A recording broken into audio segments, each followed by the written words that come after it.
So, this is the story of how my life flipped upside down in less than a minute. It was just a regular Friday night. I was chilling on the couch, catching up on a show I didn't care much about while my wife, Sarah, was out with her friends, or so she claimed. It wasn't unusual. She liked her nights out, and I liked my quiet evenings in. I trusted her. At least I thought I did. Around 11:30 p.m., I got a notification. A video message from Sarah. We weren't the kind of couple to send cute videos or flirty stuff.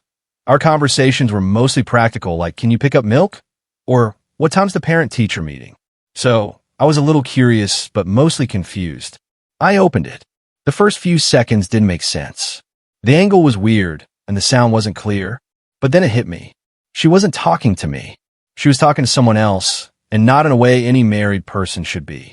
The kind of video that makes your stomach drop and your hands shake. I paused it. My heart was pounding so hard I could hear it in my ears. I rewound it to make sure I wasn't imagining things. I wasn't. My wife had sent me a video meant for her affair partner. At first, I just sat there, staring at my phone, trying to process what I'd just seen. I played it again, every second of it feeling like another knife twisting in my chest. I don't know how long I sat there before my phone buzzed again. "Do not open that video," her text screamed at me. Too late. Her message came through right after I'd finished watching the video for the third time. My hand was shaking so bad, I almost dropped my phone. It was like my body didn't know whether to cry, yell, or just shut down completely. A second message popped up. "Please delete it. We need to talk. We need to talk." That's what she had to say after sending me a video of her with someone else. I stared at the screen, rereading her messages, feeling like I was in some kind of alternate reality. My thumb hovered over the call button. I didn't have a plan, no idea what I was going to say, but I needed answers. I hit the button, and the phone rang twice before she picked up. "John," she said, her voice shaky. "Who is he?" I cut her off before she could say anything else. There was a long pause on her end, but I wasn't letting her get away with silence. "Who the hell is he, Sarah?" "It's not what you think," she started, her voice trembling. I almost laughed at the absurdity of it. "Not what I think. You accidentally sent me that video, and you're telling me it's not what I think? You don't trip and fall into—" I stopped myself, my voice breaking. "I'm sorry," she whispered, barely audible. "Sorry? That's all you've got? You're sorry." Her breathing was heavy, like she was panicking. "Please, let me explain. I didn't mean for this to happen. It's complicated. Complicated. That word. It was like fuel to the fire. I felt something inside me snap. Oh, I'm sure it's real complicated, Sarah. How long has this been going on? Or do I not even want to know? John, can we please talk in person? I'll come home right now," she said quickly, desperation in her tone. "No, Sarah, you're not stepping foot in this house until you tell me the truth. Right now." "Who is he?" She hesitated again. My patience was razor thin. "It's just someone from work," she finally admitted, her voice barely above a whisper.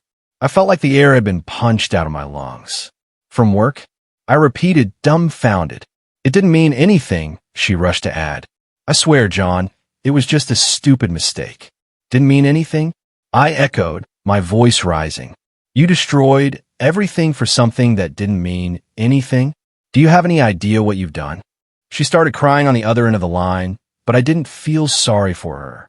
Not this time. I hung up, cutting her off mid-sob. A part of me wanted to smash something, scream until my throat was raw. Instead, I stood there in the silence, staring at my phone, wondering how my marriage had come to this moment. 10 minutes later, I heard the sound of her car pulling into the driveway. I heard her car door slam, then the hurried click of her heels on the pavement. She didn't even hesitate before opening the door. Her key still worked, and she acted like nothing had changed. But everything had. When she stepped inside, she looked disheveled, like she'd been crying the whole drive home. Her makeup was smudged, her hair a mess. She shut the door and froze when she saw me standing in the middle of the living room, phone still in hand. "John," she started, her voice soft and pleading. "Don't." I held up my hand. "You don't get to start with my name like that. You don't get to act like the victim here." Her lips trembled, but she didn't respond. She just stood there, clutching her purse like it was her lifeline. "Tell me the truth, Sarah. The whole truth. Right now." Who is he? How long has this been going on? Her eyes darted to the floor like she was trying to figure out the least damaging answer. That hesitation was all I needed to know that whatever she said next was going to hurt. It's Mike, she said finally, her voice so low I almost didn't catch it. Mike, I repeated, my mind racing. Mike from your office? The one you've been working late with for months. She nodded, tears spilling down her cheeks. You told me he was married, Sarah. You told me his wife was your friend. He is married, she whispered, and she is my friend. I had to sit down. It felt like the ground had shifted beneath me. You're unbelievable, I muttered, rubbing my hands over my face. I didn't plan this, John, she said, taking a step toward me. It just happened. I shot up from the couch, and she froze in place. Don't you dare, I snapped. Don't you dare try to downplay this like it's some mistake you tripped into. This is a choice. Every text, every late-night meeting, every lie. That's a choice, Sarah. Her tears came harder now, and she covered her face with her hands. I'm sorry. I know I messed up. I know I hurt you. But it didn't mean anything, John. I swear it wasn't serious. It was just physical. Physical, I repeated, my voice shaking with disbelief. So that's supposed to make me feel better? That was just some casual fling, like you didn't rip our family apart for it? I love you, she said desperately. You have to believe that. I love you, John. Love. I laughed bitterly. If this is love, I'd hate to see what hate looks like. She collapsed onto the couch, sobbing into her hands. I wanted to feel pity for her, but all I could feel was anger and the hollow ache in my chest. I walked to the door, opened it, and pointed outside. Get out, Sarah. Go stay with Mike or his wife. I don't care. Just get out. She looked up at me, her face pale and blotchy. John, please don't do this. We can fix this. I'll do anything. Just let me stay, and we can talk. Talk. Like how you talked to me before sneaking around behind my back. Like how you talked to me about your late nights at work. I shook my head. I have nothing left to say to you tonight. Go. For a moment, I thought she was going to argue, but then she stood up and walked to the door. Her shoulders shook as she stepped out onto the porch. She turned back to face me, her eyes pleading. I'm sorry, she said one last time. I shut the door without another word. I sat in the silence after she left, staring at the door like it might somehow explain how everything had gone so wrong. The house felt different, like the air was heavier, pressing down on me. I couldn't sit still, so I started pacing the living room, my mind racing in circles. I kept hearing her voice in my head. It didn't mean anything, but it meant everything to me. After what felt like hours, I checked my phone. There were no messages from Sarah, but I had one from my best friend, Mark. Hey, how's the quiet night in? Want to hit the gym tomorrow? I stared at the message, my finger hovering over the screen. Mark didn't know anything about what just happened. No one did. The idea of telling someone made my stomach twist, but the thought of keeping it all bottled up felt worse. I called him. John? What's up, man? Mark sounded upbeat, oblivious to the storm brewing on my end. I need to talk to someone, I said, my voice cracking. Mark immediately picked up on the seriousness. What's going on? Are you okay? Not really, I admitted. Sarah cheated on me. There was a long pause on the other end. What? Mark finally said, his tone dropping. I told him everything about the video, the phone call, her confession. I didn't sugarcoat anything. By the time I was done, Mark was quiet for a moment, probably trying to process it all. That's messed up, he said finally. I'm so sorry, man. I don't even know what to say. I don't either, I admitted. I feel like I should be doing something, but I don't even know what. Do you want me to come over? He offered.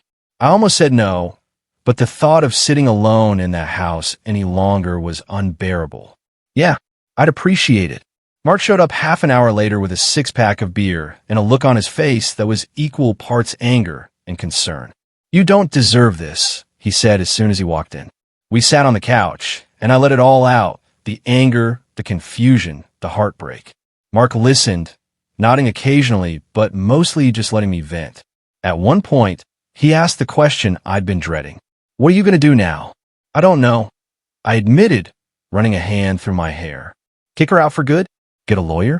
I'm just trying to get through tonight. You should think about getting proof, he said cautiously. If you decide to divorce, you'll want as much evidence as you can get.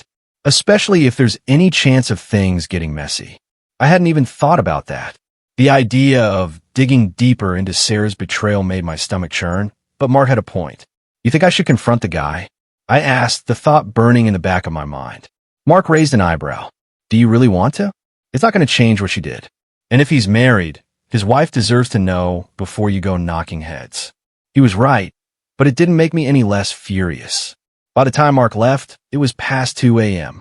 I was exhausted but wired, too much adrenaline and anger coursing through me to even think about sleeping. Before he walked out the door, he turned back. Whatever you decide, I've got your back, he said. Don't forget that. Thanks, I muttered. When he left, the silence returned, heavier than before. I sat on the couch, staring at the dark TV screen, and wondered how the hell my life had come to this. The next morning, the house was eerily quiet. I didn't sleep much, maybe 2 or 3 hours of tossing and turning before giving up. My mind was still in overdrive, replaying every moment from the night before. The smell of coffee brewing snapped me out of my thoughts. I wasn't even sure why I bothered making it. Nothing about the day felt normal. Sitting at the kitchen table, I scrolled through my phone aimlessly, ignoring the notifications piling up. There were no messages from Sarah, but I wasn't surprised. Then, something clicked. Mark's words from the night before echoed in my head. You'll want as much evidence as you can get. I opened my laptop and logged into our shared phone account. It was a gut punch seeing just how many late-night texts and calls there were between Sarah and Mike. She hadn't even bothered to hide it. The timestamps lined up perfectly with all her supposed overtime, shifts, and business trips. I started screenshotting everything, texts, calls, anything that could be useful later. Each one felt like another dagger to the chest, but I pushed through it. I needed to protect myself, even if it hurt. Just as I finished, my phone buzzed. It was Sarah. Can we talk? Please. I stared at the message for a long time before replying. I'll let you know when I'm ready. I wasn't ready, not yet.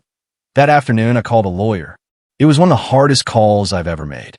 Part of me felt like I was admitting defeat, like calling a lawyer made everything final. But I needed to know my options. The lawyer, Lisa, was calm and professional. She didn't push me to make any decisions, but laid everything out clearly. Do you have any proof of infidelity? She asked. I have screenshots of calls and texts. And a video she accidentally sent me. I said, my voice faltering at the end. There was a pause on her end before she said, That's good. Not the situation, obviously, but it's good you have proof. It'll help if this goes to court. We talked for almost an hour. By the time I hung up, I felt slightly less lost, but no less devastated. Later that evening, I got a call from an unknown number. Against my better judgment, I answered. John, it's Mike, the voice said. I froze, gripping the phone tighter. How did you get my number? Sarah gave it to me. She thought we should talk, he said, his tone surprisingly calm, like he was trying to defuse a bomb. Oh, did she? I said, my voice dripping with sarcasm. What could you possibly have to say to me? I just wanted to apologize, he said. This whole thing got out of hand. It was a mistake. I didn't mean for it to happen. I almost laughed. A mistake? Sleeping with my wife wasn't a mistake, Mike. It was a choice. Repeatedly. There was silence on his end, and then he sighed. You're right. I screwed up. I don't know what else to say. Do your wife and kids know? I shot back. His silence was all the answer I needed. You've got 24 hours to tell her, or I will, I said, my voice firm. And don't you dare contact me or Sarah again. Before he could respond, I hung up and blocked his number. That night, Sarah showed up at the house again. I didn't answer the door. She knocked and called out, begging me to talk, but I stayed silent. After a while, she left. It was the first time I felt a sliver of control since this whole nightmare started.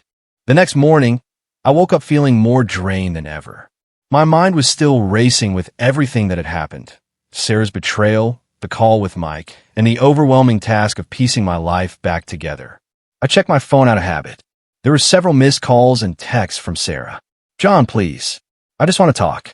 I know I messed up, but we can fix this. Let me explain. I love you. Please don't give up on us. The messages ranged from pleading to defensive, like she was throwing everything at the wall to see what would stick. I didn't reply.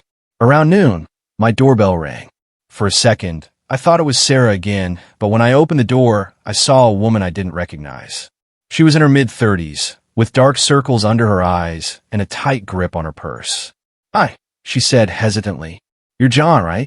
I nodded, unsure of where this was going. "I'm Lisa," she said, her voice shaky. "Mike's wife." Her name hit me like a freight train. I stepped aside to let her in, and we sat awkwardly in the living room. She was visibly upset, but trying to hold it together. "I found your number on Mike's phone," she explained. "After what you said to him yesterday, he came clean about the affair." I didn't know what to say. "I'm sorry you had to find out this way," I said finally, though I wasn't sure why I felt the need to apologize. She nodded, tears welling up in her eyes. I needed to hear it from you. Is it true? Everything he said?" I hesitated, but she deserved the truth. "Yes, it's true." Lisa broke down, covering her face with her hands as sobs racked her body. I felt a pang of guilt, but it wasn't my fault. Mike and Sarah had done this, not me. After a while, she calmed down enough to speak again. "I don't know what I'm supposed to do," she said, her voice barely above a whisper. "I don't either," I admitted. "But you're not alone in this." We talked for a while, sharing pieces of our stories. It turned out Mike had been acting distant for months, and Lisa had suspected something but never had proof until now. Before she left, she turned to me. "Thank you for being honest. I don't know what's next, but at least I know the truth." I nodded, feeling a strange mix of sadness and relief. That evening, Sarah called again. This time I answered. "What do you want, Sarah?" I set my voice flat. "I just want to talk," she said quickly. "In person. Please." I hesitated. Part of me wanted to slam the door on her entirely, but another part of me needed to hear what she had to say, even if just to get closure. "Fine," I said, "but this is your last chance to tell me the truth. All of it. No more lies." She agreed and showed up an hour later. When she walked in, she looked like she hadn't slept in days. Her makeup-free face was pale, and her eyes were puffy from crying. She sat on the edge of the couch, her hands fidgeting in her lap. "Start talking," I said, keeping my distance. "I'm sorry, John," she began, her voice trembling. "I know I've said that 100 times, but I mean it. I'm so sorry for what I've done to you, to us." I didn't respond, letting her continue. "I never wanted to hurt you," she said, tears streaming down her face. He was just someone who paid attention to me when I felt invisible. It started with stupid texts, and then it just spiraled out of control. "Invisible," I repeated, my anger bubbling to the surface. "You think that justifies what you did?" "No," she said quickly. "I'm not trying to justify it. I don't know why I let it get this far." I stared at her, searching for any sign of the woman I'd married. "How long has it been going on?" She hesitated, and I could see the wheels turning in her head. "A few months," she said finally. I didn't believe her. "Try again," I said coldly. Her shoulders slumped, and she looked down at her hands. "A year," she admitted quietly. "A year. 12 months of lies, deceit, and betrayal. Do you even realize what you've done to me? To us?" I asked, my voice shaking with anger. "You destroyed our marriage for a man who was never going to leave his wife. And for what?" She started sobbing again, but I didn't feel sorry for her. "You need to leave," I said, standing up. "John, please," she begged, reaching for my arm. "No, Sarah," I said firmly. "You made your choice. Now I'm making mine." She stayed frozen for a moment, then grabbed her purse and walked to the door. "I love you," she said one last time before stepping outside. I didn't respond. After Sarah left, the house felt emptier than ever. I stood by the door for a while, staring at nothing, trying to process what had just happened. The woman I had loved, trusted, and built a life with was now just a stranger who had blown my world apart. I didn't feel relief or satisfaction for telling her to leave. If anything, I felt hollow, like all the emotions had been wrung out of me. I poured myself a drink and sat on the couch, staring at the empty spot where she'd just been sitting. My phone buzzed on the coffee table, and I almost ignored it, assuming it was Sarah again. But it wasn't. It was Lisa. "Thank you for being honest earlier. I told Mike I want a divorce." I stared at the message for a long time. There was a clean break. No waffling, no excuses. She'd made her decision and wasn't looking back. A part of me envied her. The next few days were a blur. I didn't go to work. I couldn't bring myself to face people, to act like everything was normal. Instead, I spent my time boxing up Sarah's things. Each item was like a tiny dagger. The dress she wore on our anniversary, the necklace I gave her on her birthday, even the little trinkets we'd picked up on vacations together. I threw it all into boxes and stacked them in the garage. Out of sight, out of mind, or so I told myself. Mark stopped by on the third day. He didn't say much, just sat with me while I sorted through papers and photos. "You doing okay?" he asked after a while. I shrugged. I don't know what okay is anymore. He nodded, cracking open a beer and handing me one. "You'll figure it out. One day at a time." I didn't believe him, but I appreciated the effort. Later that week, I met with Lisa again. This time, it wasn't an unexpected visit. She'd asked to meet for coffee, and I agreed, curious about what she wanted. She looked calmer than the last time, though her eyes still carried the weight of everything she was going through. "I wanted to thank you," she said, stirring her coffee. "For what?" I asked, genuinely confused. "For telling me the truth," she said. "If you hadn't, I might have stayed in the dark, tried to fix something that was already broken." I nodded, not sure how to respond. "What about you?" she asked. "What's your next step?" "I don't know," I admitted. "I'm talking to a lawyer, but beyond that," I trailed off, shaking my head. She gave me a sympathetic look. "It's not easy, but you'll get through it." We talked for a while, swapping stories about Mike and Sarah's betrayal. It was strange, finding comfort in someone who was going through the same thing, but it helped. That night, Sarah texted me again. "Can I come by tomorrow to talk?" I stared at the message for a long time before replying. "You can pick up your things from the garage. That's all." Her response was immediate. "John, please. I'm begging you. We can work through this." "There's nothing to work through. It's over." I didn't wait for her reply. I blocked her number and put my phone face down on the table. For the first time in days, I felt a small spark of clarity. It wasn't much, but it was a start. The next day, Sarah showed up at the house despite my message. I heard her car in the driveway, followed by the hesitant knock on the door. I didn't answer. Instead, I watched her from the living room window as she paced back and forth on the porch, her phone clutched in her hand. "John, I know you're in there," she called out, her voice cracking. "Please, just let me talk to you." Her words didn't hit as hard as they had before. Maybe I'd already heard all the apologies and excuses she had to offer. Or maybe I was just too drained to care anymore. After a while, she gave up. She walked to the garage, found the boxes I'd left there, and started loading them into her car. It took her a few trips, and each time she passed the window, she glanced at it like she was hoping to catch me watching. When she finished, she stood by her car for a moment, staring at the house. Then she got in, slammed the door, and drove away. It should have felt like closure, but it didn't. A couple of days later, Mark convinced me to join him at the gym. I hadn't left the house much, and I knew I needed to get out, even if I didn't feel like it. The gym was packed, but it felt good to be around people again, even strangers. Mark and I worked out in silence at first, but eventually he broke it. "You heard from her?" he asked, spotting me on the bench press. "She came by to get her stuff?" I said, lowering the bar slowly. "That's it. You think she's really done? Or is she going to keep trying to weasel her way back in?" I racked the bar and sat up, wiping sweat from my face. "I don't know. She keeps saying she wants to fix things, but I can't trust her. Not after everything." Mark nodded, sitting on the bench next to mine. "Good. Don't let her talk you into anything. She made her bed. Let her lie in it." That evening, I got an email from Sarah. Subject, "Please read this. John, I know you don't want to hear from me, but I have to try. I made a horrible mistake, and I hate myself for what I've done to you and to us. I know I don't deserve your forgiveness, but I'm asking for it anyway. Please, let me make it up to you. Let's go to counseling or talk to someone, anything. I'm not giving up on us. Sarah." I didn't reply. Instead, I forwarded the email to Lisa. Not because I needed her advice, but because I felt like she deserved to see how far Sarah was willing to go to salvage what she'd destroyed. Lisa's response came quickly. "She's desperate. Don't let her manipulate you. You're stronger than this." The next day, I called Lisa, not for anything specific, but just to talk. We've been checking in with each other sporadically, each of us trying to navigate the fallout in our own way. "She's not going to stop, is she?" I asked, leaning back in my chair. "No," Lisa said.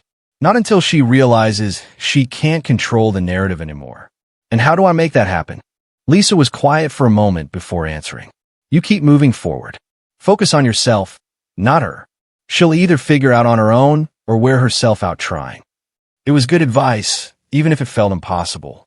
That night, I finally sat down and started drafting a formal separation agreement. I'd been putting it off, hoping the act of ending my marriage wouldn't feel so final. But the more I wrote, the lighter I felt. This was my step forward. The next morning, I woke up to an email notification from Sarah. I almost deleted it without opening it, but decided to see what she had to say. Subject, just one more chance. John, I know I've said it before, but I'm so sorry. I've been doing a lot of thinking, and I know I made the worst mistake of my life. I was selfish and stupid, and I hurt the one person who means everything to me. Please, let's talk. I'll do whatever it takes. Just give me one more chance. I stared at the email, feeling a mix of anger, frustration, and sadness. She didn't get it. She was still making it about what she wanted, not about the damage she'd done.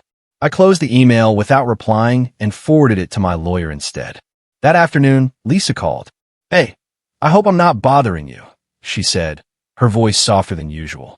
You're not, I assured her. What's up? I just wanted to check in. I know how hard it is cutting someone out of your life, even when they've hurt you. I appreciated her checking in. She had become one of the few people who truly understood what I was going through. It's hard, I admitted, but I'm starting to see things more clearly now. Every time she contacts me, it's like she's trying to pull me back in her mess. I can't keep letting her do that. You're right, Lisa said, and it sounds like you're handling it as well as anyone could. Her words gave me a little boost, but the weight of the situation was still there. Later that evening, Sarah showed up at the house again. She knocked softly, then called out, John, please. Just 5 minutes. I didn't move. I didn't even look out the window this time. I know you're in there, she said, her voice breaking. I'll wait as long as it takes. For a moment, I thought about opening the door, just to end it once and for all. But then I remembered everything she'd done, every lie, every betrayal. She wasn't waiting because she cared about me. She was waiting because she couldn't accept the consequences of her actions. After about an hour, she left. The next day, I finalized the separation agreement with my lawyer. The terms were straightforward. I'd keep the house, and we'd split the remaining assets evenly. I didn't want to drag this out in court or make it uglier than it already was. When I emailed the document to Sarah, I included a simple message. This is my final decision. Please review the agreement and send it back signed. Once it's done, I'd appreciate no further contact. Her reply came quickly. You don't have to do this, John. We can work through this. Please don't give up on us. I didn't respond. That night, I went for a drive. The house felt suffocating, and I needed to clear my head. I ended up at a small diner on the edge of town, the kind of place where no one asks questions. Sitting in a corner booth with a cup of coffee, I realized something. I wasn't angry anymore. I was tired. Tired of fighting, tired of hoping, tired of carrying the weight of something Sarah had already destroyed. When I got home, I deleted her number from my phone. The first week after sending Sarah the separation agreement felt like walking through quicksand. Every day was a struggle to stay focused, to keep myself from spiraling into the what-ifs and whys that had haunted me since her betrayal. I hadn't heard back from her yet, and a part of me dreaded the possibility of her fighting the agreement. But another part, the part that was slowly growing stronger, just wanted it to be over. Mark came over one evening with takeout and six-pack. You got to stop moping around this house, he said, tossing a burger onto my coffee table. You've done the hard part.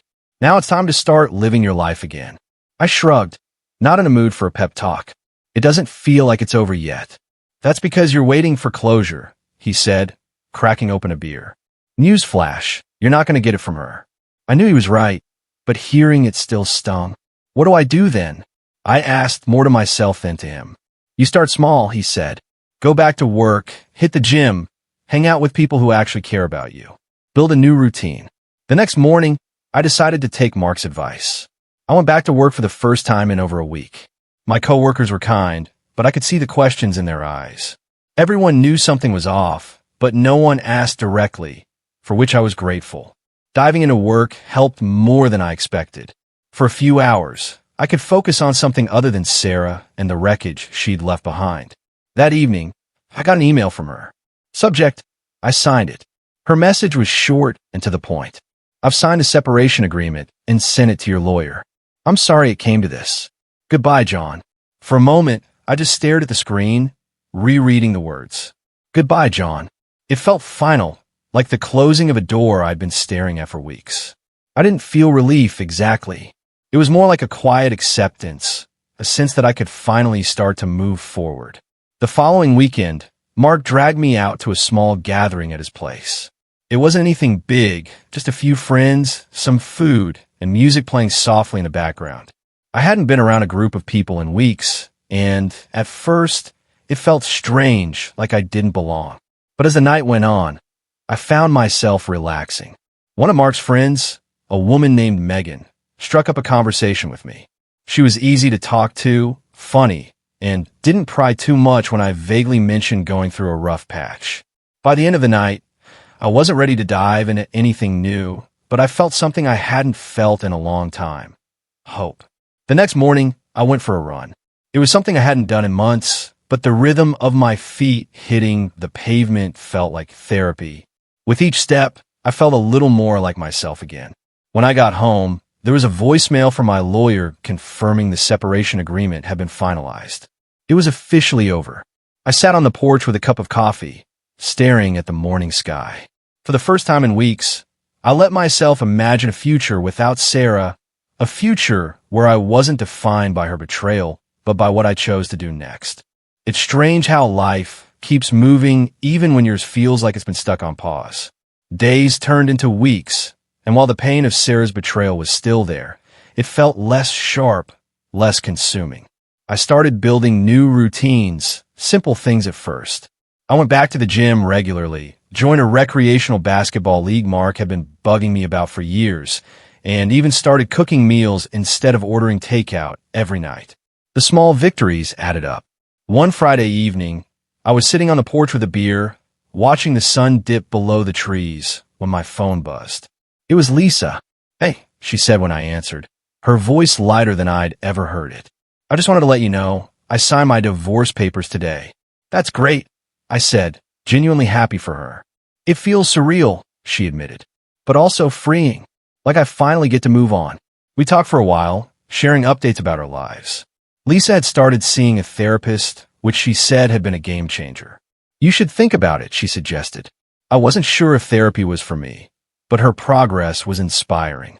That weekend, Mark convinced me to go hiking with him and a few friends. I almost backed out at the last minute, but I forced myself to go, knowing I needed to keep pushing forward.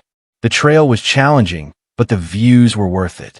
There was something about being out in nature that felt grounding, like I was finally reconnecting with a part of myself I'd lost. Megan was there, too. We didn't talk much during the hike, but there were a few moments when our eyes met and she smiled. It wasn't flirtatious or forced, just genuine. It felt nice. The next week, I took another step forward. Therapy. It wasn't easy. Sitting in that room, opening up to a stranger about everything I'd been through, felt like pulling off a Band-Aid that had been on too long. But my therapist, Dr. Myers, was patient and kind. This is going to take time, she said after I'd shared the basics of what happened. But the fact that you're here shows you're ready to heal. For the first time in a while, I felt like I had a plan, a way to move forward instead of just surviving. One evening, after another long session at the gym, I got a text from Megan. Hey, I'm organizing a game night at my place Friday. You in? I hesitated for a moment, then replied, count me in. It wasn't a date, and that was fine with me. I wasn't ready for anything serious, but I was starting to realize that letting people in, friends, even new acquaintances, didn't have to be so scary. By Friday, I was nervous but determined to go. Megan's apartment was cozy and welcoming, with a mix of board games spread out on the table and the smell of something delicious wafting from the kitchen. The evening was simple, laughing over games, sharing stories, and just enjoying the company of good people. Megan and I ended up on the same team for a trivia game, and her quick wit and sense of humor had me laughing harder than I had in months. When the night wound down and people started leaving, she walked me to the door. Thanks for coming, she said, her smile warm. It was good to see you having fun. It was good to have fun, I admitted, realizing how true that was. For a moment, we stood there, and I thought about asking her out. But instead, I just said, "See you soon." "Definitely," she replied. That night, as I drove home, I felt something I hadn't felt in a long time. Hope for the future. The weeks that followed were a blur of slow but steady progress. Therapy sessions with Dr. Myers became a regular part of my routine, and I found myself unpacking more than just Sarah's betrayal. There were deeper cracks I hadn't acknowledged. Times I'd ignore my own needs to keep the peace. Moments I'd let my boundaries blur because I thought love meant sacrificing everything. "You've been carrying a lot of guilt," Dr. Myers said during one session. "But Sarah's choices aren't a reflection of your worth. Healing starts with recognizing that." I carried her words with me, repeating them when I felt the old doubts creeping in. Megan and I kept crossing paths, mostly through Mark's group. She always seemed genuinely happy to see me, but she never pushed for anything more than friendship, which I appreciated. One evening, we were all at Mark's house for a barbecue. Megan and I ended up sitting on the back porch, away from the noise of the party. "Have you been writing?" she asked out of the blue. It caught me off guard. Writing had always been a hobby of mine, something I'd abandoned long before everything with Sarah. "No," I admitted. "Not in years." "You should," she said with a smile. "You've got stories worth telling." I didn't know why her words hit me so hard, but they stayed with me long after the party ended. The next morning, I dug out an old notebook from the back of my closet. Flipping through the pages, I found half-finished stories and scribbled notes, pieces of a passion I thought I'd lost. I sat down at my desk, opened the notebook to a blank page, and started writing. At first, the words came slowly, like squeezing water from stone. But as I kept going, the dam broke and the words started to flow. I wrote about pain, about betrayal, but also about resilience and rediscovery.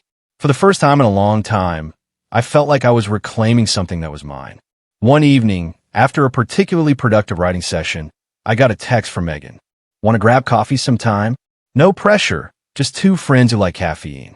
I smiled at her humor, my chest tightening with a mix of nerves and excitement. "Sound good." When we met at a small cafe the following weekend.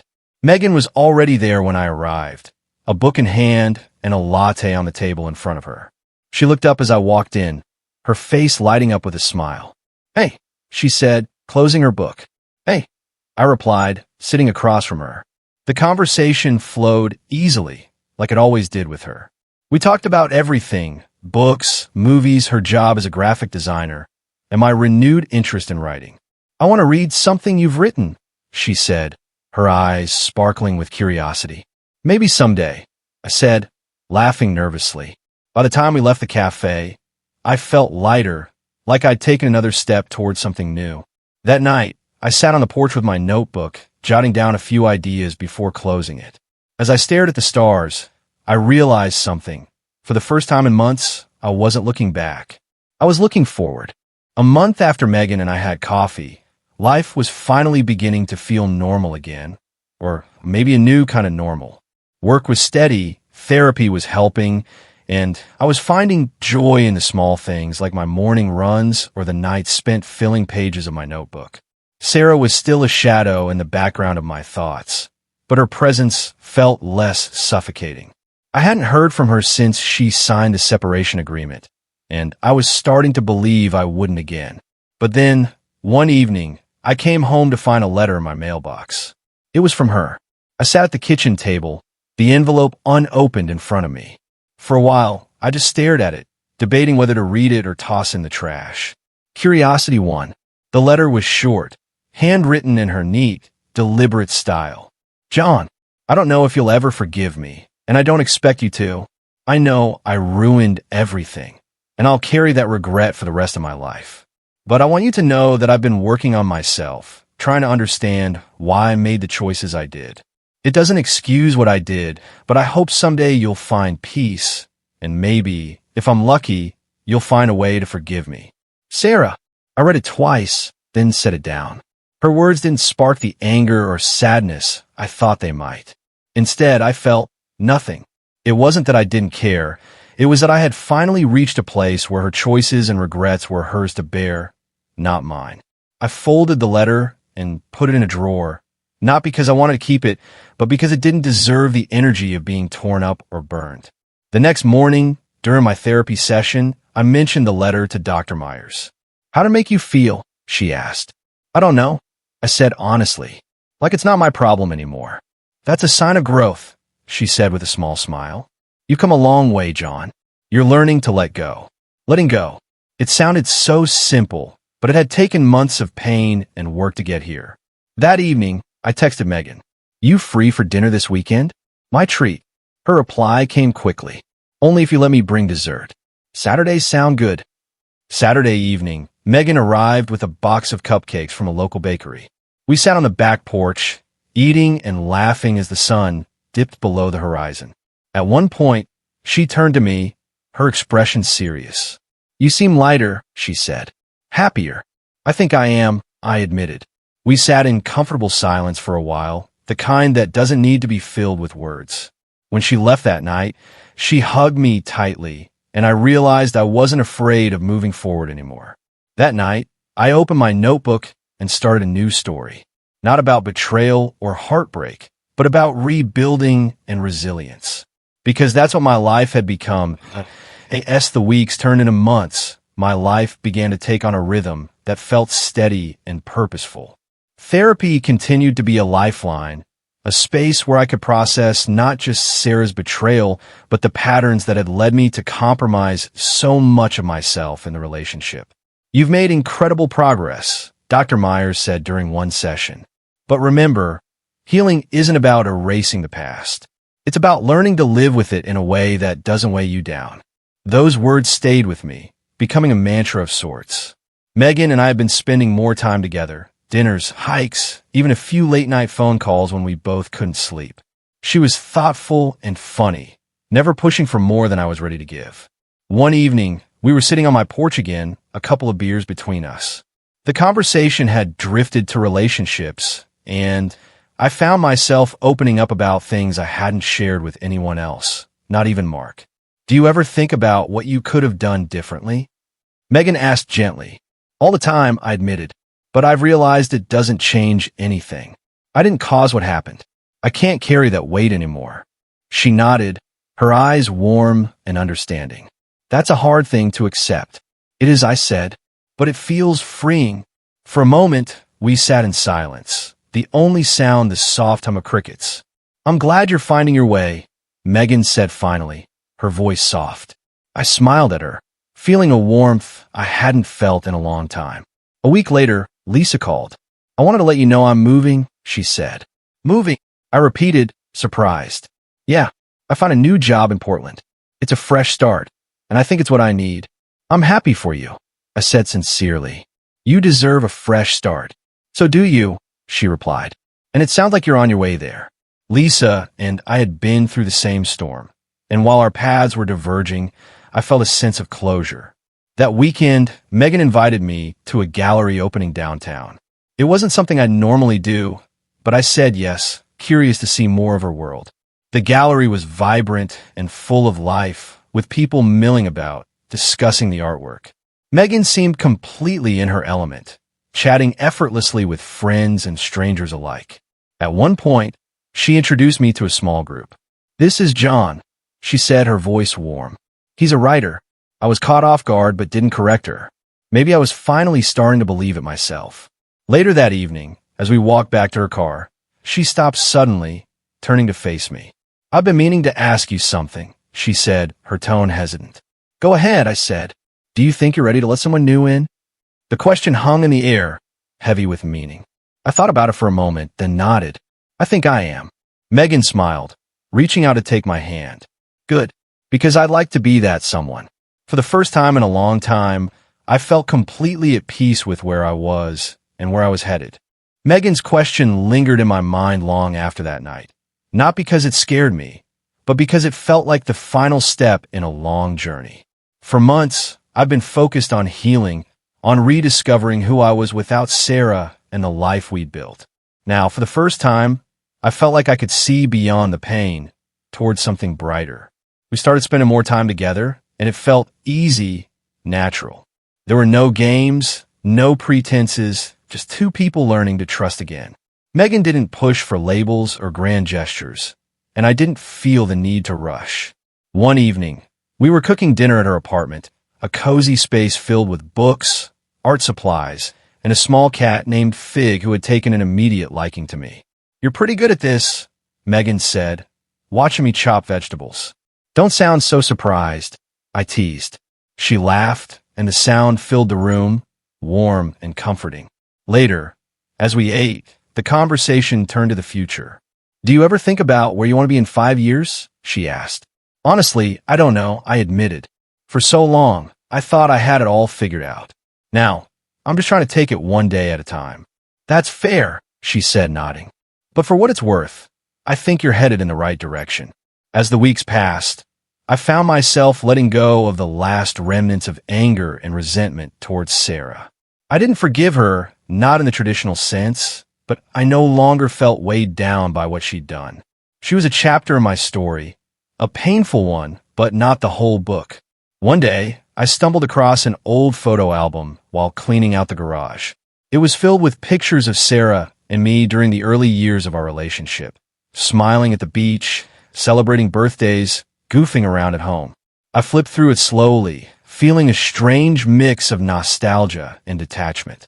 These were moments that had once meant everything to me, but now they felt like echoes of a life I no longer recognized. I closed the album and placed it in a box labeled Past. Megan and I spent an afternoon at a local park a few weeks later, walking along the trails and stopping to sit by the lake. "Do you ever think about writing full-time?" she asked, skipping a stone across the water. "Sometimes," I said, "but I don't know if I'm ready for that leap." "Well, when you are, I'll be your biggest fan," she said with a grin. Her faith in me was something I wasn't used to, but I was learning to embrace it. A few months later, I took a major step forward. I submitted a short story to a local literary magazine. It wasn't about Sarah or the betrayal.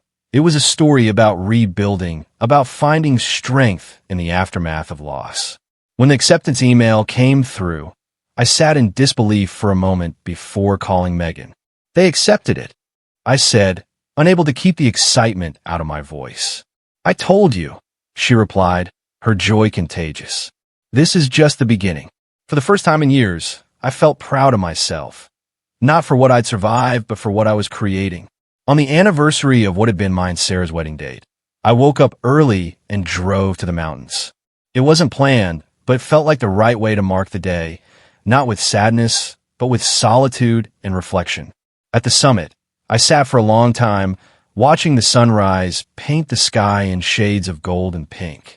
I didn't think about Sarah or what might have been. Instead, I thought about the life I was building, the people who were part of it, and the possibilities ahead. For the first time, I felt ready to move forward, not as someone defined by betrayal, but as someone who had chosen resilience.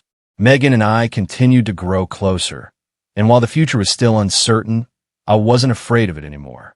Because the future, I realized, wasn't something to fear. It was something to build.